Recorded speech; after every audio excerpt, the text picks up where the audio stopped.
This poem is called Love Terrorist after Daniel Watts, and I just have to say, it doesn't mean that I took my friend Daniel Watts' poem, but instead that his poem inspired me to make kind of a volume 2, if you will, to share my own thoughts.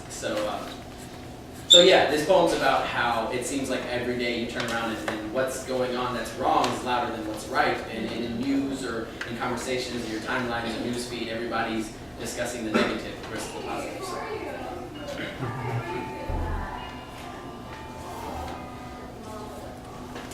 Ladies and gentlemen of the world, this is not a joke.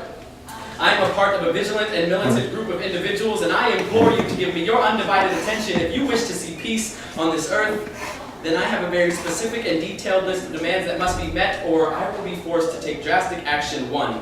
Never forget that God gift-wrapped your heart light years before your parents even started debating your gender, and it didn't matter how you came out or where you were going. We were all born with a ticking present like a time bomb inside of our ribcage, just waiting to detonate the moment our eyes first opened. 2. Never forget that there was a day when your body was small and fragile, but your mind was endless and diamond strong, where the length of our dreams outreached the length of our arms, and the wind was just an orchestra that played the type of music that made those trees dance, and we sat and watched in awe as those leaves felt like notes, because back then our imagination was like music to our ears. 3. We've changed. We were young and foolish, naive because we believed, dumb because we loved, ignorant because we looked at our hands and swore that we could juggle planets with them. But the moment our hearts were first ripped out of their comfort zone and yo-yoed in front of our tear-filled face, we decided to hold each other's smile for ransom. So yeah, sit back and watch as I load these chambers with insults and aim at your feelings, because it's a hell of a lot easier to shoot you down than it is to forgive you for destroying my happiness. 4. Stop. Who are you fighting for? 5. You deconstruct life with your passion for setting things on fire. This world is ablaze with people who choose to loathe instead of love. I don't care what you went through. That's no excuse to bring darkness to where you're going. 5.